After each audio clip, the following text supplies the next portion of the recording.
Hey, cool startup idea. A GIF search engine. I think they suck. I actually find it really interesting because I spent about like 20 minutes looking for a specific GIF. I'm not gonna say GIF for the rest of this.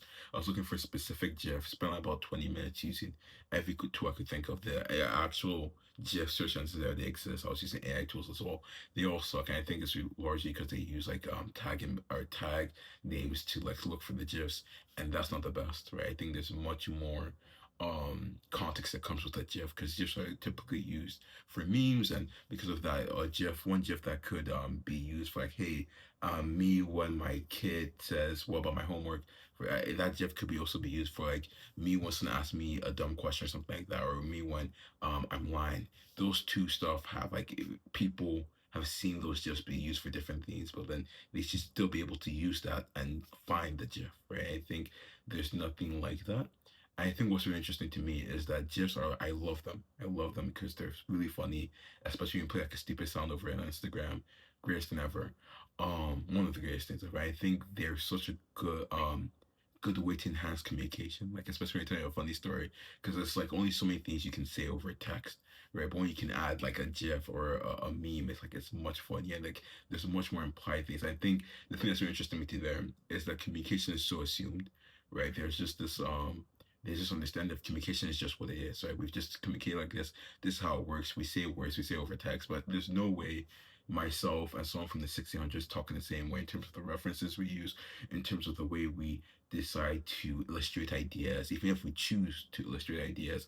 I think people who can identify that, realize that, have an opportunity to like take advantage of that. I think there's much more to be. I think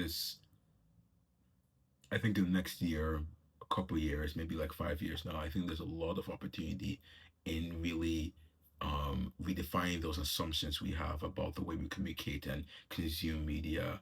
And I would really love to see the human this GIF thing. It's just like a very small problem I had that I'll be willing to invest money in. But there's so many other stuff you could do, even the way I consume content or listen to music or just do stuff in general. Like even research papers. Like imagine a future where research papers are really just like episodic stuff. Like if I could plug a research paper into like Notebook LM and get like a regular show style episode of it.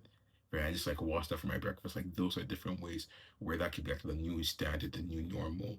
Right, maybe that's how you have to change your research paper to go fit with how to go to best have it be best understood by a notebook LM. Maybe that's the thing in the future. Like even now, different tech CEOs in the AI space are talking about how we have to really define the internet, these tools that we all use to also be usable by agents. Right, because that's just now becoming a new normal for us. If it's the new normal, how can you redefine the assumptions we once had about the internet that they use? But the internet is for humans and used by humans. How can you redefine that assumption, and what does it come? What comes with that redefinition? Um, I think it's interesting. I don't know. I think even with I had I'll talk about this in another episode, but I went to a this UMD demo day thing. I was talking to one of the VCs there, and he works in the sports space, and he was telling me about how one of his companies actually uses AI to scout talent. And I was thinking to myself about like, oh, that's really cool. That makes a lot of sense because like there's a bunch of talent, and how can you find the one you're looking for specifically for a specific role? AI will be a really great way to do that. But I was also thinking from the talent side, like the actual player side, is there then something you do differently to optimize, not for the eyes of a human scout, but for the eyes of an AI scout? And like, how does that change our assumption about how you're meant to even play or how you're meant to get footage or all that, right? Because like there's certain like if you're using like 12 labs, that's the one for videos. I think there's certain stuff you might have to do where it's less about like the small plays and more so about the larger plays. Like okay, like maybe that's how you have to change your playing style or whatever. I don't watch basketball too much, so maybe that's a bad analogy, but I think it's just one of those things where the assumption then has to change. So going back to the beginning, I do think a great startup would be in really building a good GIF search engine because I think that could also change the way people communicate. Maybe GIFs could be a more common way of communicating ideas. I also think it just solves stuff tangentially, or it'll also be a great startup to be acquired because all the communication tools I use, iMessage, Discord, WhatsApp, Instagram, all those tools, they have bad GIFs, right? They have like the most corporate GIFs you can think of, and it's almost disgusting. Like I think it's one of the few things in my life that actually make me want to throw up. And when I say throw up, I actually mean I do wish to throw up. I actually get very angry when I see the GIFs that I have access to on these platforms. Um, I think it's one of those things like, oh, maybe if someone builds the right tool, right? It should be like, okay, why spend like a couple months or even a couple weeks working on this tool when someone has done it and they've perfected it? Let's just acquire them and like pay them like $500,000 or whatever amount they want to pay. Um, so I think I'm gonna do like a post and say whoever builds this, I'll fund them $50 or how much money, however much money I have access to in that time. But yeah, I don't know. I think that's also sometimes like just to close it off. I think that's something I have to think of more. I think with this whole thing, I've been really struggling when it comes to the whole idea of Star Labs, immersive media, world models, and really looking at world models less from the sense of how can a robot understand a spatial environment, but more so how can a human redefine that spatial environment for having to have an intelligent system that can utilize it for an immersive experience, right?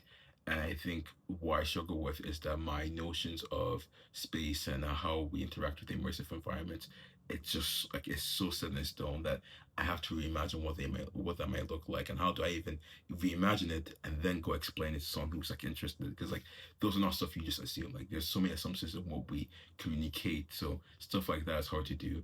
Even now, like there's one idea I can really imagine for like a world model where it's like, okay, the way we communicate, like just imagine this video, it's like a 3D space, and it's like you have an intelligent system that can actually like really teach, not just in the form of using like a body figure, but using the world itself, like being able to draw out the clothes from there and just teach simple arithmetic, right? Like 1 + 1 = 2, stuff like that.